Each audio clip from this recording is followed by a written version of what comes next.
स्वागत है आपका अपने YouTube channel Sarvodaya science and techno में। तो पिछले वीडियो में हमने अम्ल के भौतिक गुणों के बारे में पढ़ा था। आज हम क्षारक के भौतिक गुणों के बारे में और लवणों के बारे में पढ़ेंगे।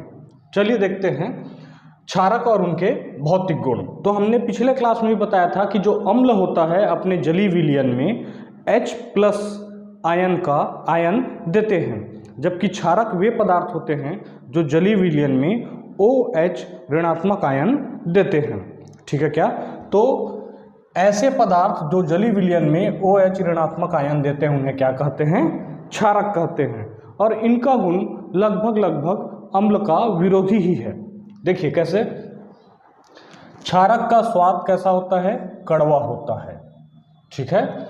ये भी अपने जलीय विलयन में वैद्युत का सुचालक होता है, और अम्ल में भी पढ़े थे कि वो अपने जलीय विलयन में क्या होता है? वैद्युत का सुचालक होता है। ठीक है। क्षारकीय घोल छूने से साबुन की तरह महसूस होता है। साबुन खुद क्षारक का एक उदाहरण है। तो ये क्षारकीय घोल छूने से कैसा महसूस होता है? साबुन की तरह महसूस होता है। अम्ल जो है नीला लिटमस को लाल कर देता है, और क्षार जो है लाल लिटमस को नीला कर देता है। अगर प्रबल क्षार रहा या प्रबल क्षारक है, अगर वो चमड़ी पर गिर जाए तो छाले होने की संभावना होती है। इसलिए यह कहा जाता है कि क्षारक को नग्न हाथों से नहीं छूना चाहिए। देखिए, चमड़ी पर गिरने से छाले हो जाते हैं, इन्हें नग्न हाथों से नहीं छूना चाहिए। लेकिन मुख्यतः दैनिक जीवन में आप जो क्षारक उपयोग में लाते हैं वो प्रबल रूप का नहीं होता है, इसलिए बहुत ज़्यादा नुकसान उससे नहीं होता है। उदाहरण देखिए, सोडियम हाइड्रोक्साइड, कैल्शियम हाइड्रोक्साइड जिसे बुझा हुआ चूना भी कहते हैं, पोटेशियम हाइड्रोक्साइड, ठीक है, अमोनियम हाइड्रोक्साइड और मैग्नीशियम हाइड्रोक्साइड। तो इतने उदाहरण और इसका रासायनिक सूत्र आपको ध्यान रखना चाहिए। देखिए क्षारक के प्रकार, इसी प्रकार से हमने अम्लों के प्रकार भी पढ़ा था, प्रबल अम्ल और दुर्बल अम्ल। ठीक है। देखिए प्रबल अम्ल, यह अपने जलीय विलयन प्रबल क्षारक यह अपने जलीय विलयन में पूरी तरह आयनित हो जाते हैं। मतलब KOH या NaOH मतलब पोटेशियम हाइड्रोक्साइड, सोडियम हाइड्रोक्साइड।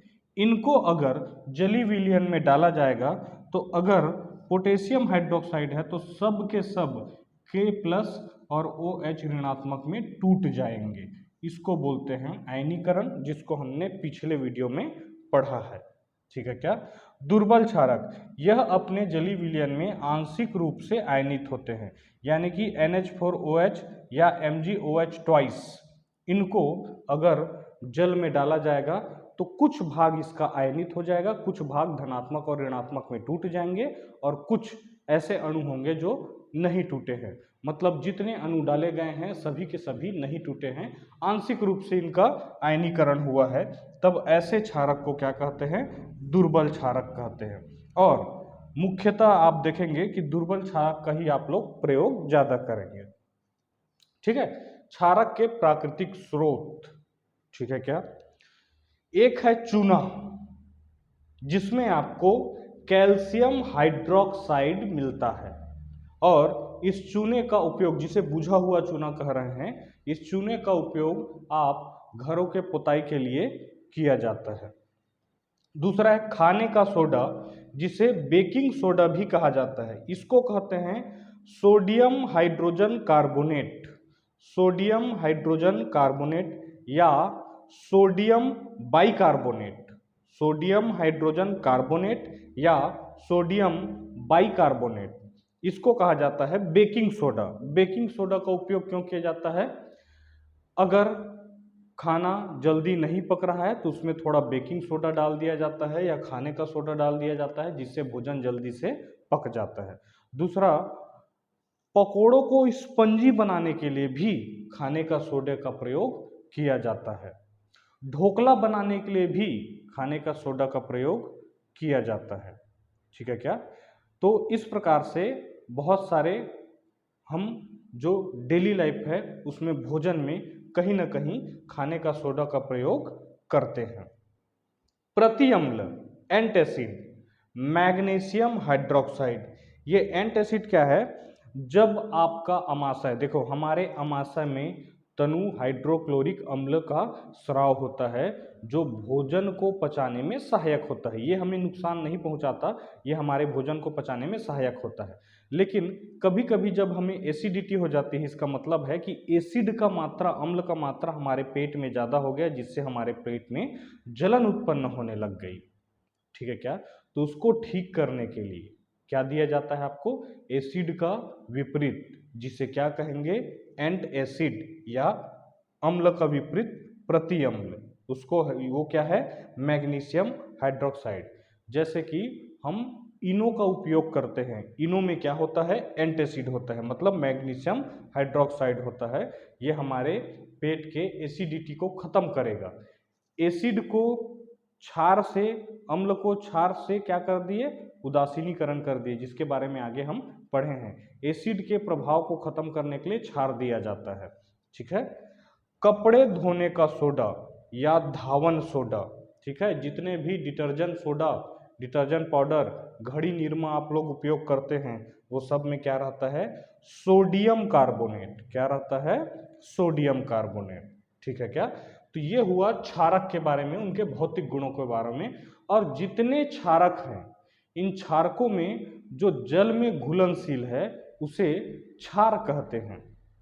तो जब भी क्षार लिखा रहे आप समझ जाना ये क्षारक ही है, लेकिन ये जल में घुलनशील है। तो क्या कहेंगे? जल में घुलनशील क्षारकों को क्षार कहते हैं। स्क्रीनशॉट ले लीजिए। चलिए देखिए लवण।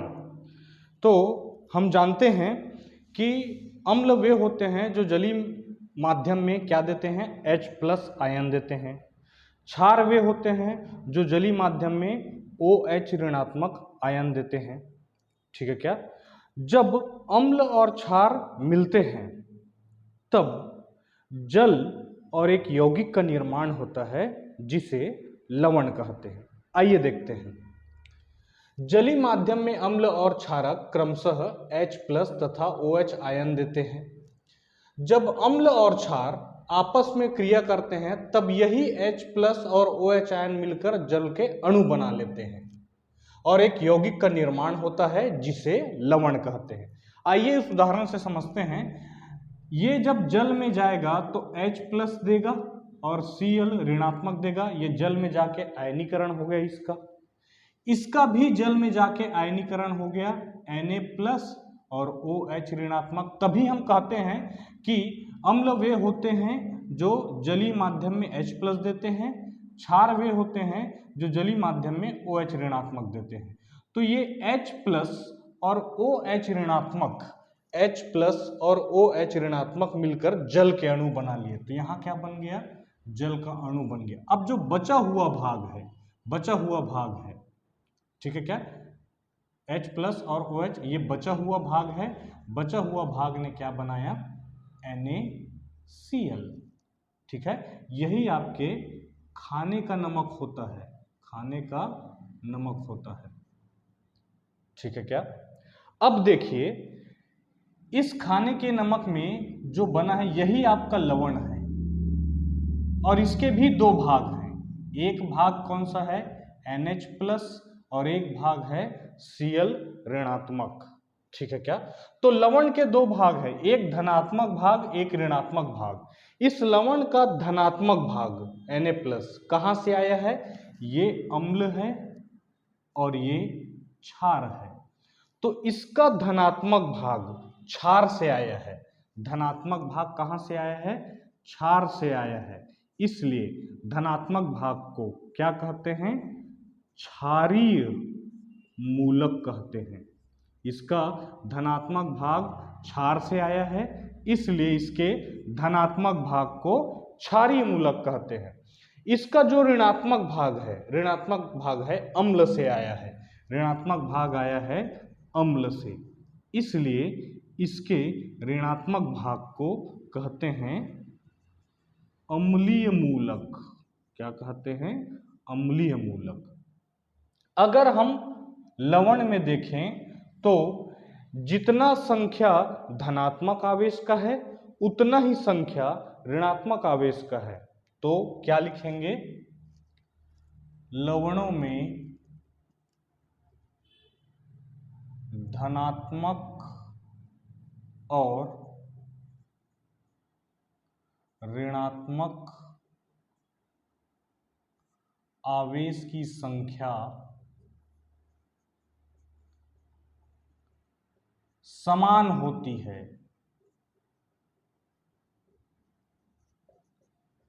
इसलिए यह अपने जलीय विलयन में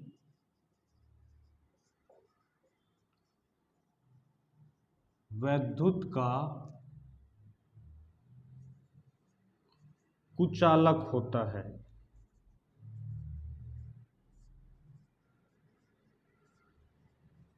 ठीक है क्या?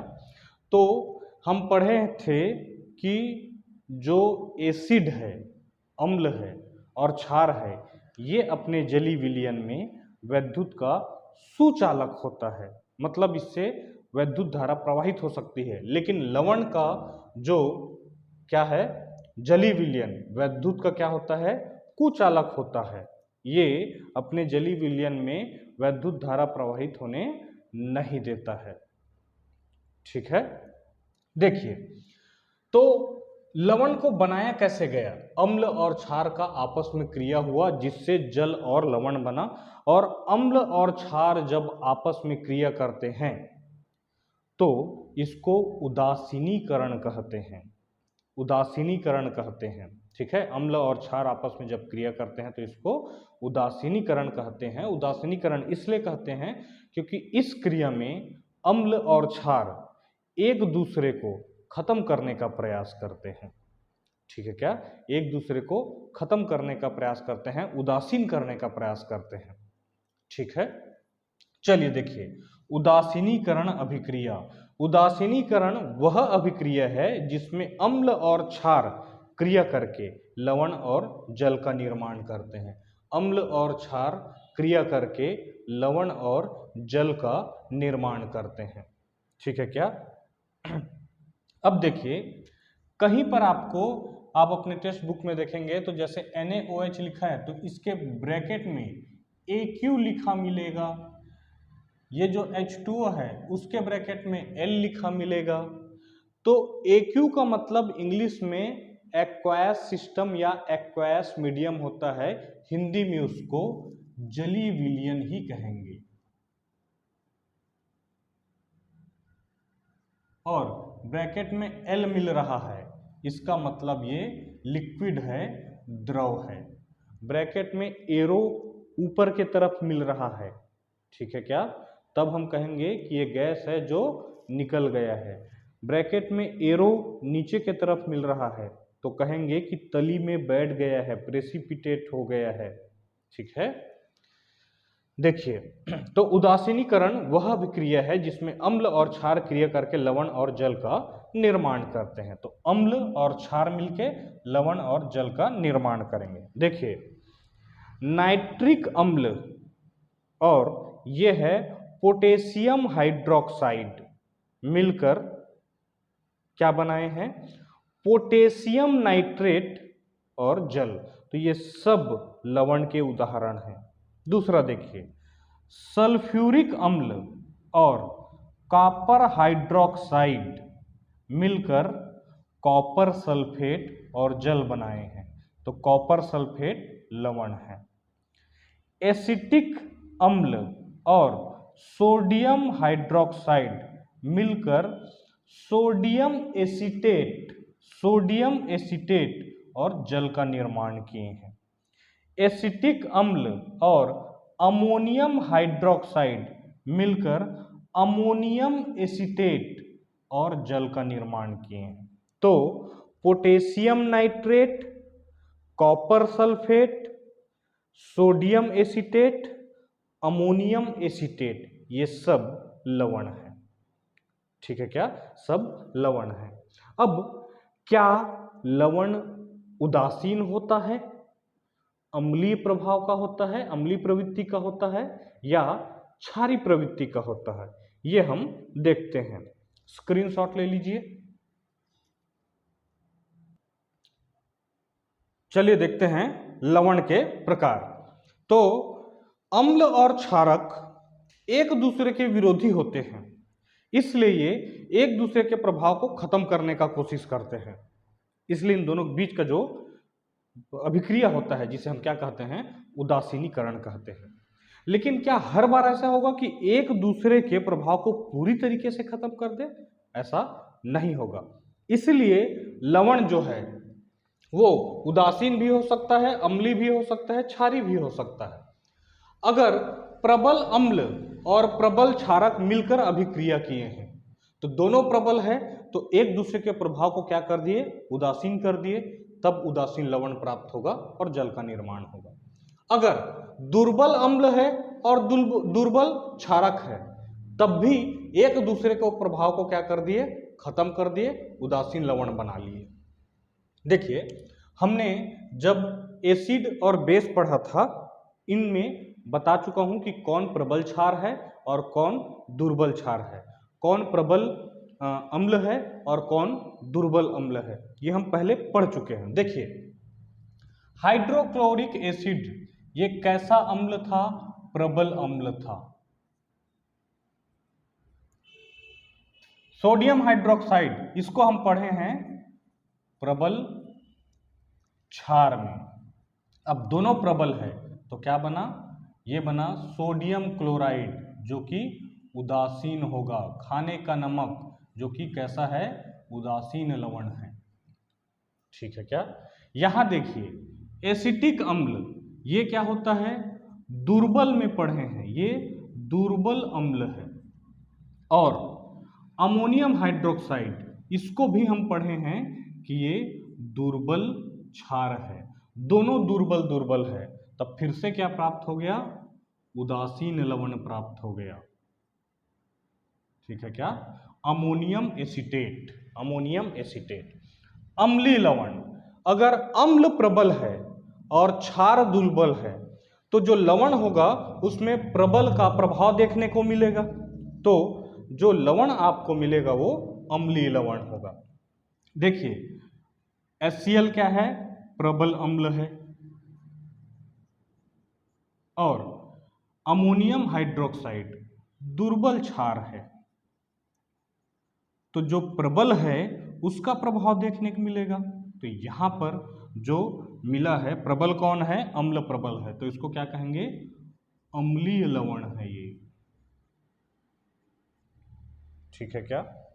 अब देखिए, क्षारीय लवण, अम्ल दुर्बल है और क्षार प्रबल है, तो जो प्रबल है उसका प्रभाव देखने को मिलेगा। तो प्रबल क्षार है तो लवण प्राप्त होगा वो क्षारीय होगा।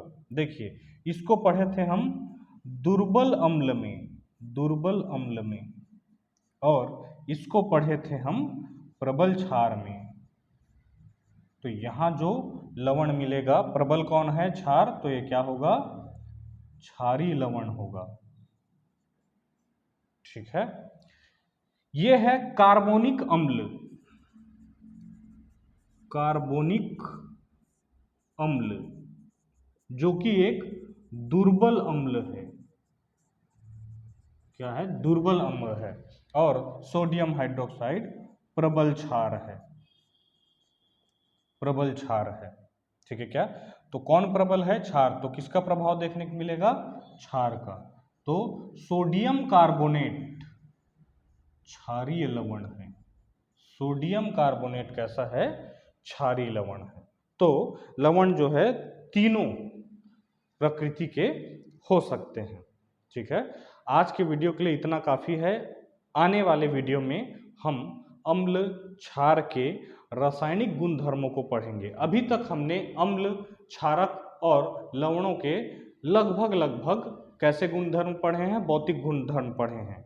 आने वाले समय में, आने वाले नेक्स्ट वीडियो में हम किसके बारे में पढ़ेंगे, हम इसके रासायनिक गुणधर्मों के बारे में पढ़ेंगे। ठीक है क्या? हमारे जितने भी वीडियो हैं उसके कमेंट बॉक्स में जाइए, पहला ही कमेंट में आपको हमारे टेलीग्राम का चैनल मिल जाएगा, उसका लिंक मिल जाएगा। यदि कोई सवाल आपसे नहीं बनता है तो आप हमें टेलीग्राम में कांटेक्ट कर सकते हैं। इसके अलावा टेलीग्राम में मुफ्त में आपको PDF नोट्स प्रोवाइड किए जाएंगे, ठीक है क्या, फ्री में आपको सारे नोट्स प्रोवाइड किए जाएंगे। आपका टेक्स्ट बुक जो है उसको पूरा हल करके आपके टेलीग्राम में मुफ्त में आपको दे दिया जाएगा, तो वहाँ से आप अपने PDF फ्री में प्राप्त कर सकते हैं। तो मिलते हैं अगले वीडियो में, तब तक बढ़िया से पढ़ाई करते रहिए। Thank you.